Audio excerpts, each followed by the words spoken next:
Thank you. How are you doing? Good. Thanks for coming today. Wanted to ask you some questions. First of all, let's get started casually. Where are you guys both from? I'm from Palos Verdes originally. Lived in LA my whole life. Love traveling and getting out of LA, but this is my home and I love it. I went to UCLA for undergrad, USC for grad school, so yeah. I grew up in Claremont down here and then went up to school in Santa Cruz and then moved to San Francisco and brewed at Speakeasy up there for 9 years and then just moved back down to start Common Space with these guys. So sort of a return to home. Hey, cool. All right, let's get into the more important questions about beer. What was the very first beer you ever had? And I'll actually two-parter. First beer you ever had and the first craft beer you ever had. Probably like Natty Light or Keystone Light, probably. But I'm not certain, but I probably one of those two. I can't remember the first beer I had because like the first beers I had I really didn't like. I think it was probably just like Coors from like a keg at a party. And no knock on Coors there. But the first beer I had that I actually liked was two beers. It was Guinness and Bass. I had a black and tan. My brother ordered me when I was, 18 or something.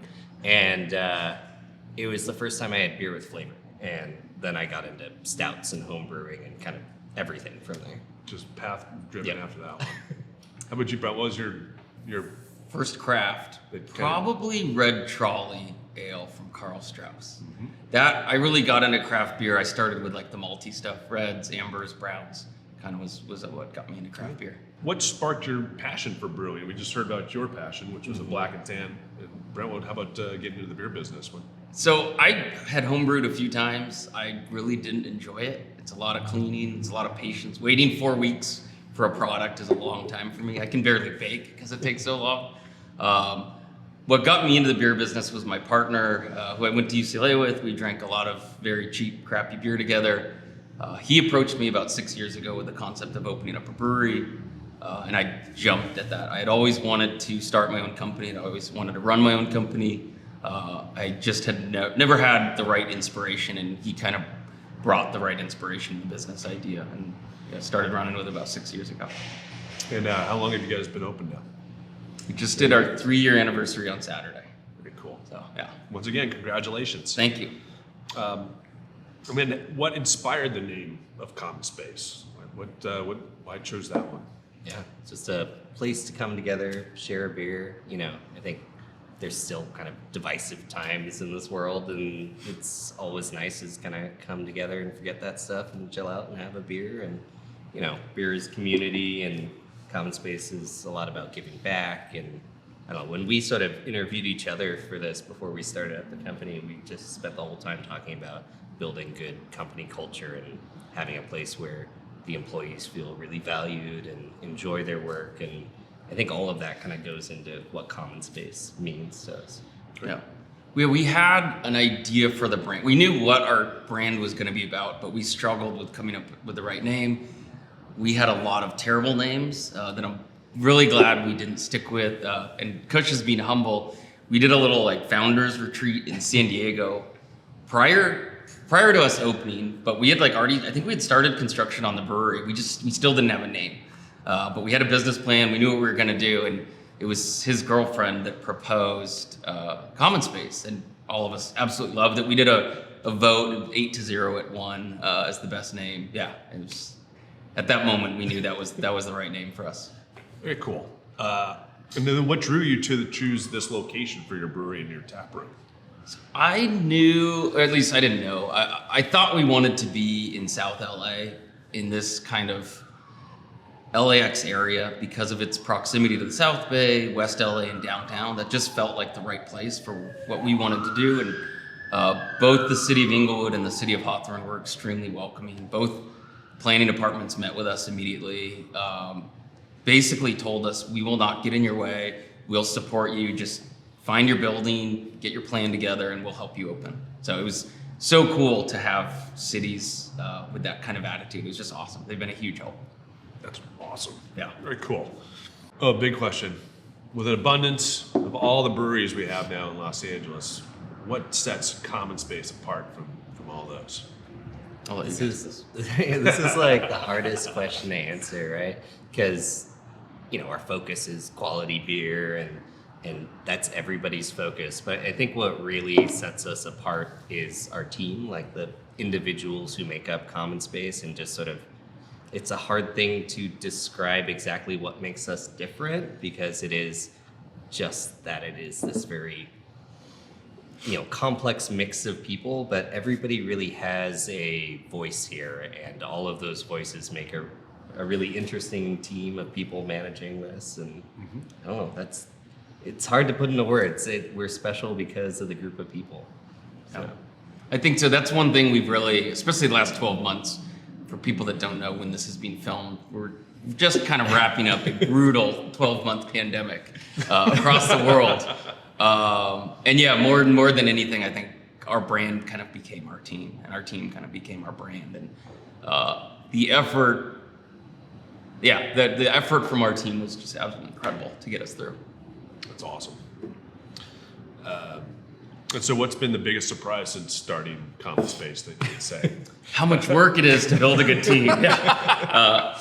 No, seriously, I had no idea how much little work it is to build a great team and to build a great culture. I thought it just kind of would come together because, we'll hire nice people and we'll be nice to them, but it takes work and it takes a lot of effort, but I mean, it certainly has paid off in the last 13 months. Yeah, nothing that we've done really aligns with our original business plan. It's like we've pivoted so many times, even beyond the pandemic, and I think that's one of our big strengths, is we've just kind of gone with the flow and adapted to what works. Mm-hmm. What is the craziest thing you've done while drinking your own beer? Brett? So I'm not gonna answer that, but I have a story I can share that I'm comfortable with. Prior to us opening our doors, it was December of 2017, and we had just packaged our first batch of beer, a little 4-barrel batch of Double Red, and we wanted to host a little event for our investors, who are mostly friends and family. And the Double Red they brewed, they're learning this brand new system, came out much higher alcohol than was anticipated, and it was the only beer we had available at this investor event. We ordered like Costco pizza, and we wanted to do something as a thank you to our investors and say, hey, look, there's actually a brewery coming. And the night got very foggy, but I do remember at one point looking up at the cold box, and one of our investors is making it rain with packets of Parmesan on top of the cold box. And he's just going like this. And I'm like, it was a really, really fun night. And thank God he didn't fall off the cold box. But yeah, it was. Oh man, that actually, I'm gonna have to tell you my story because it mimics mine pretty well too. Is we had it was right before we opened Simmzys and we were still home brewing, and I brewed an IPA that came out at a way higher alcohol level, and I put it on draft at my brother's neighborhood Christmas party. It was right during the holidays, and we had opened Simmzys, and part of Simmzys was we got this cold box, single handle draft. So I put it on, and the party just went insane. All of these moms and dads that have never had IPA, let alone an 8.5%, were drinking Coors Light, and everybody woke up the next morning and go, "What was that we were drinking?" It was pretty fun. It's awesome. And they're like, "And sign me up, I'm an investor." All right, kind of into the same lines of drinking beer quickly. Who in your company is the fastest beer chugger? Ooh, and not me. It's probably me. I try not to be arrogant too often, but I think it's probably me. I think Ryan would put up a good fight too. He can drink pretty quickly. All right, well, we'll have to see you a little later about that. We got the inaugural release of the Simmzys Beer Club Kit, Common Space being our #1 release. Let's talk about the beers we got. Yeah, Awesome. All right. we got a good mix. We've got the first beer that we ever canned, sort of our flagship that we came to the market, which is our Fresh Pils of LA. It's a German-style Pilsner, mostly Hallertau hops, just very traditional, bright, crisp, refreshing beer. We got our flagship West Coast IPA, so Yeasayer. It came out of blending some Idaho hops, which was just kind of an idea. So Amarillo and Idaho 7.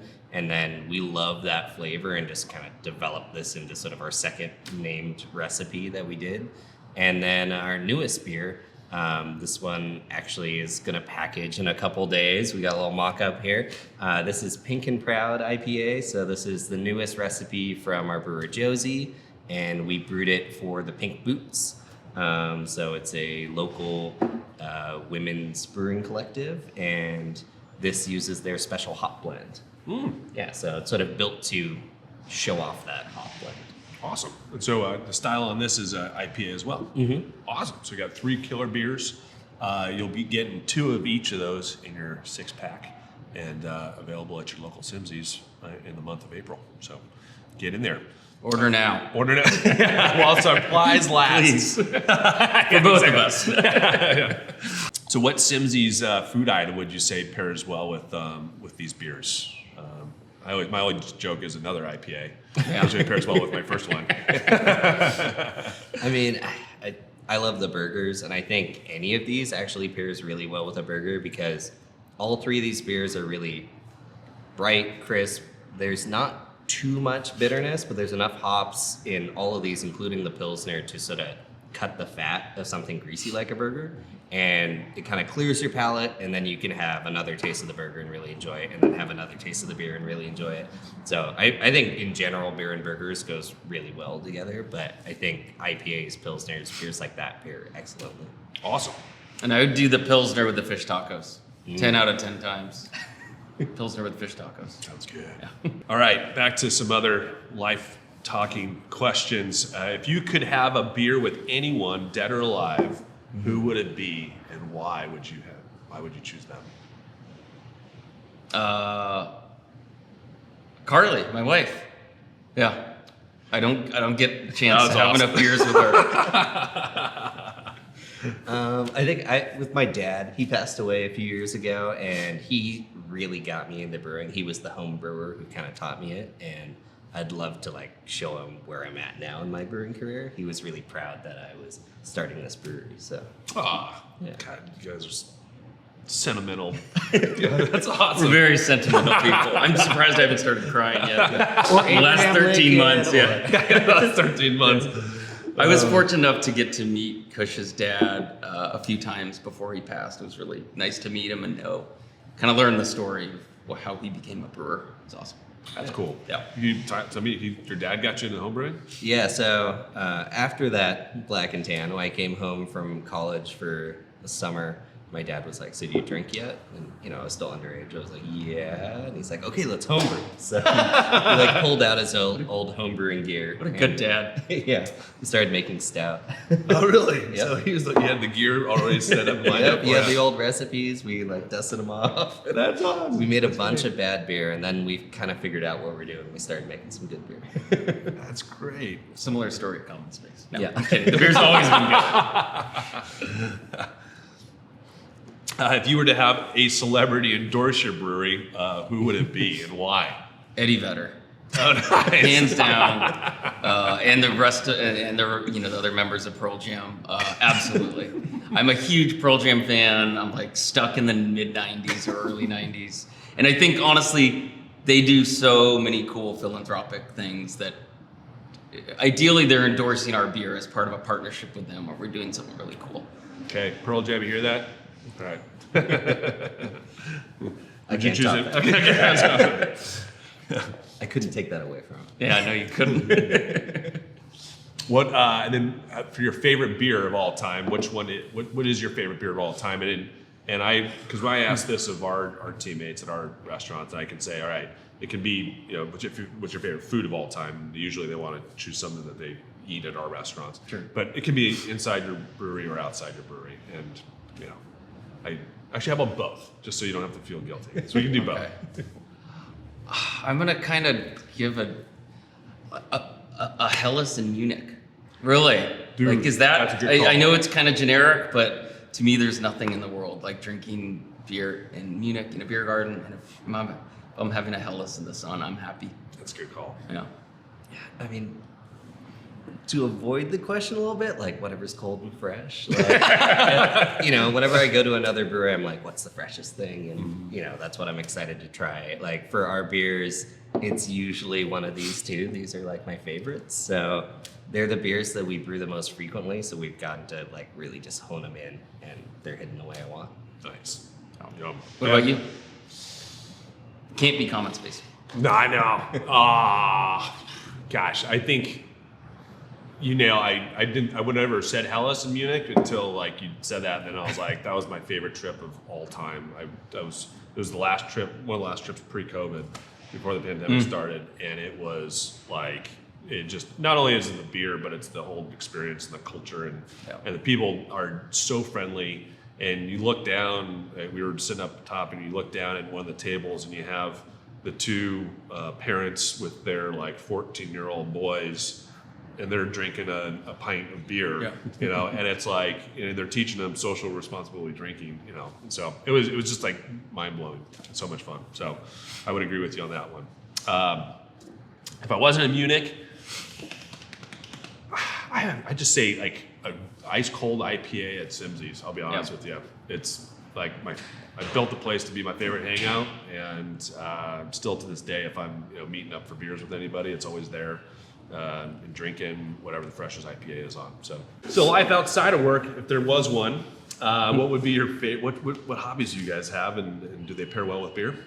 Yeah, I like camping, hiking, driving my Jeep off road. So the driving maybe doesn't pair so great with the beer, but once you get where you're going, you're definitely drinking a beer. That's awesome. Summit beer on top of a mountain. That's pretty awesome. Yeah. So, yeah. Baseball for me.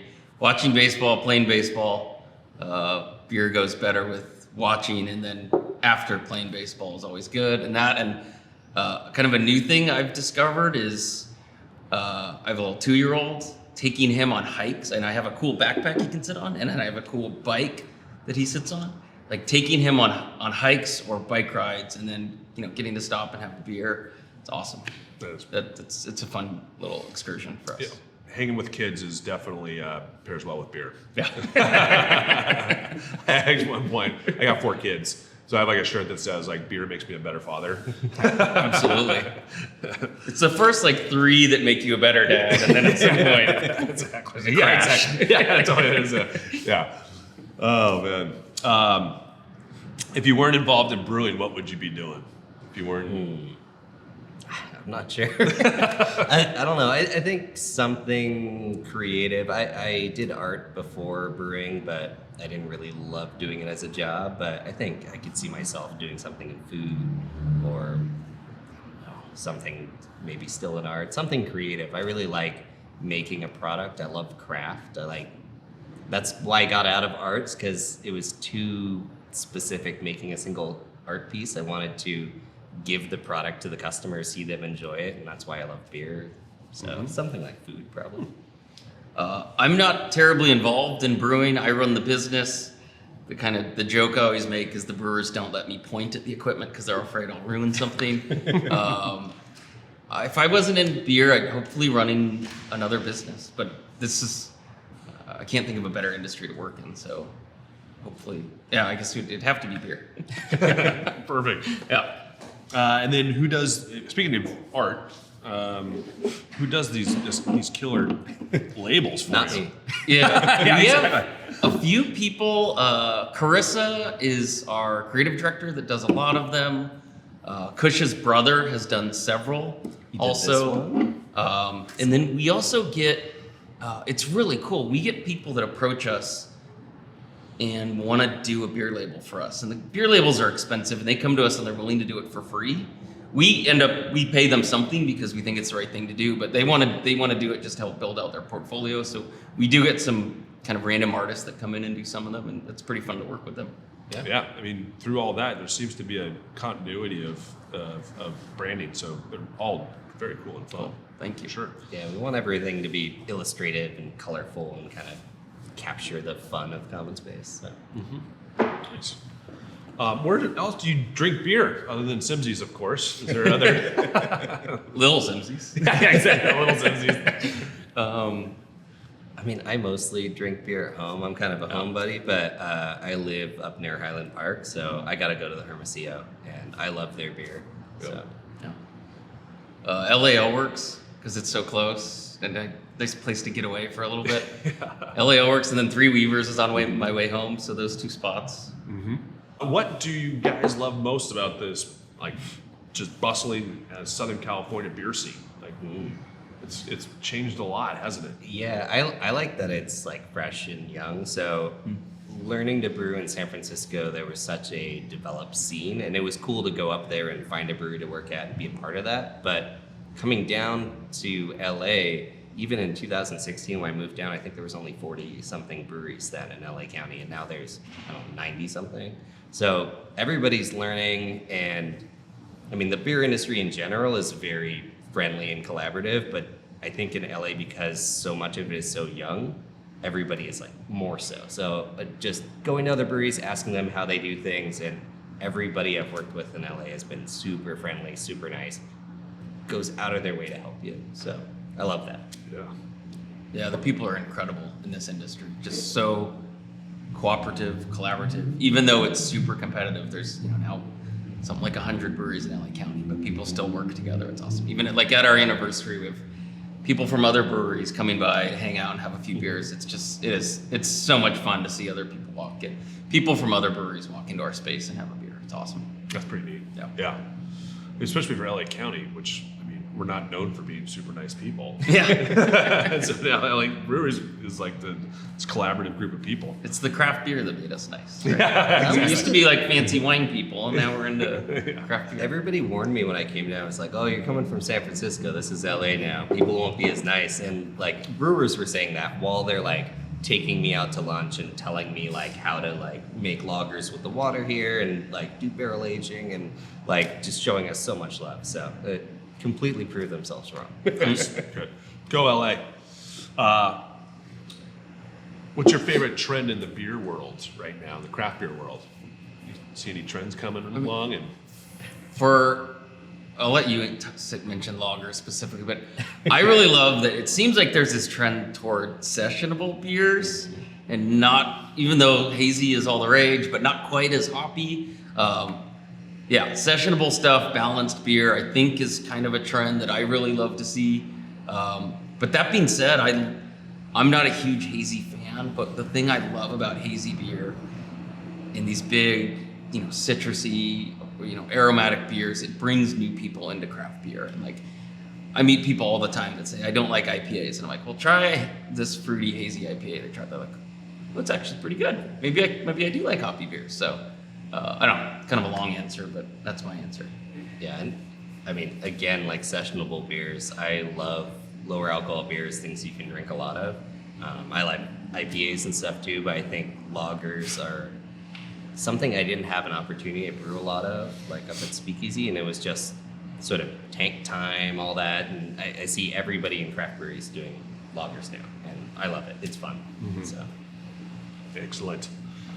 Gentlemen, thank you so much for this time today. It's very excited to have you guys as our inaugural release of our beer club, and cheers to being socially relevant. yeah, Cheers. Thank you. Thank you. We really appreciate being a part of it. Let's go chug some beer. Nice.